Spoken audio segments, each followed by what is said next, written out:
So the Marvel Heroes MMO is back from the dead. And like many of you guys, I had completely forgot that this game was even a thing. That was till one of my friends told me that they just recently released some private servers for it. And thanks to a dedicated group of fans who refused to let the game die, Project Tahiti was born. Now for those of you guys that don't know, Tahiti stands for Tickling Alien Host Intimately Till Inseminated, I think. I don't actually know, I just made that up. But I doubt it stands for what it did in the Agents of S.H.I.E.L.D. TV show, so I may not be that far off. But you guys probably know more than I do, so let me know down below in the comments. And leave a like while you're at it. Now, that being said, I never played Marvel Heroes when it first came out in 2013, so I had no idea what the game was like. All I knew was that it was a Marvel MMO, and unlike DC Universe and CW Heroes, you actually got to play the heroes and villains of that world, like Iron Man or the Green Goblin, which I thought was pretty cool. Now, after finally managing to get the game running, the game started off with a cutscene of Mr. Big Head giving a speech about humanity to Dr. Doom, and how if he kept doing what he has been, he would doom humanity. So he was going to stop him. I am here to stop you. Then Doom beat his ass easily with a blue lightning cube, so the whole speech he gave before this was a big waste of time. Then I spawned in as America's ass, aka Captain America. That is America's ass. He can toss his shield around and charge at enemies. Then he got tired and swapped with a girl almost every Marvel fan had a crush on, including myself, which is Black Widow. And she had a gun, which I shot. Then Iron Man showed up and broke some windows so she can jump to the next building. And then I shot the gun some more. She then swapped out with a Hulk, and I proceeded to do some smashing. With consent, of course. I was then able to pick between 63 different heroes and villains to try out. I went with Iron Man. He can hover around and shoot little rockets that do all the work, which I then used to beat off the Green Goblin easily. Now, after that, I decided to swap out my heroes since I wasn't a big fan of how Iron Man played. So I went down the list of 63 heroes and villains to find one. I could have gone with Ultron, Jean Grey, Squirrel Girl, Ghost Rider, Green Goblin, She-Hulk, Carnage, or I could have gone with Nick Fury, aka Samuel L. motherfucking Jackson. You're a smart motherfucker, that's right. Which I thought it was hilarious that he was even an option. I mean, imagine picking him over the other 62 characters. Also, I did try him out, and he seems to play just like Black Widow, except instead of using a pistol, he uses an assault rifle. You gotta cock it, motherfucker. Now, I ended up going with Spooderman, cause why the hell not? And I also went with Gwen as my team-up hero, because it made sense. Oh, and by the way, team-up heroes fight alongside you as you quest, which I thought was pretty cool. Each one of them can be leveled up, and can be given some gear that will benefit them and you. Now, unfortunately, they only give you one for free, which is a shield agent. But they do give you credits so you can buy whichever one you want, which is how I was able to get Gwen. Now, I was going to talk more about the quest that I did, but I don't want to spoil too much, just in case you feel like trying it. And I also don't want this video to be too long either. But I will say that this game reminds me of Diablo and Path of Exile. And not just because it's a top-down game, but because of its combat and looting. You see, the mobs in this game are very densely packed, just like those games. You will almost never fight one mob at a time, and you tend to see large groups of mobs huddled together that you can mow down all at once. And of course, when you do that, the mobs will shit out loot all over the place after you beat them to death like they were a piñata. Unfortunately, most of the time, these loot piñatas only contain a super generic candy, like Tootsie Rolls, Dots, Double Bubblegum, and Fruit Chews. I saw these candies a lot as a kid. But every now and then you will get lucky, and you will get a good candy from that piñata, like a Twizzler or Starburst. Yes, I know these are not the best candies out there like a Snickers or Reese's,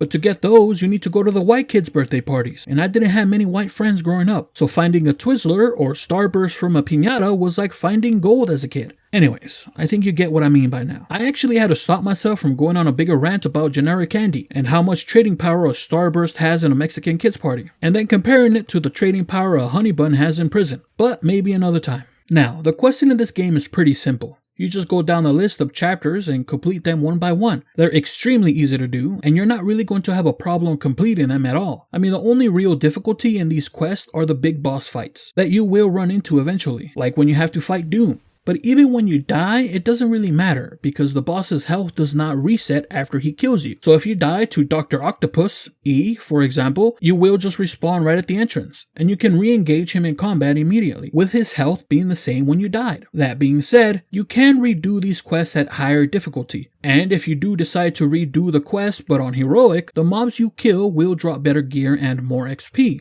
You can even go beyond heroic difficulty and do cosmic difficulty afterwards. So if you're looking for a challenge, you will find it by increasing the difficulty, or even doing the danger rooms, which I died in a lot while trying to beat the last boss. And it felt like it took forever because of it. I mean, I'm also bad, so that also played a part. Now, don't be like me and actually pay attention to the messages to pop up, because when you hit level 10, a message will pop up that I did not pay attention to because it had words that I did not want to read. But it basically tells you that you can hold down R to activate your movement skill that will allow you to travel around faster, like a mount would in most MMOs. Every hero and villain has their own unique looking travel ability. Dr. Doom flies, Rocket has a jetpack, Squirrel Girl gets carried by squirrels, Cock Guy has a hover bike, Ghost Rider has a motorcycle that leaves a flame trail that actually damages enemies that are in the fire, Deadpool has a Vespa scooter, and of course Spider-Man can actually travel by swinging from his web. But since I did not read the pop-up at level 10, I did not know that. I literally ran around leveling the whole time as Spider-Man using my web skills to move faster. And the whole time I was telling myself, man, I like playing Spider-Man, but he's missing the one thing that would make him feel like Spider-Man. And that was his web swinging. But he did have it, and I found this out after hitting max level.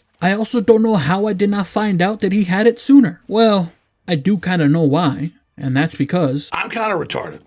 Now, as you're questing, you will run into a good amount of side missions, like the quest where Clea asks you to defend her from the aliens that came from the movie that has a predator. Then there's the ones that involve you killing or destroying something, like the one where I had to kill all the dudes that were dressed like Kick-Ass in that area. Then there's also mobs you will see as you're running around that will have a yellow exclamation point that's over their head. It's pretty obvious and hard to miss once you see it, and all you usually have to do is kill the mob with it to complete it. But sometimes killing it starts the mission, and from what I've seen, it usually involves you clearing out a wave of mobs that show up, like these robots. Also, I will say that I did enjoy doing these, since they didn't really take much time to do. So I pretty much ended up doing every single one I ran into as I was questing as Spooderman.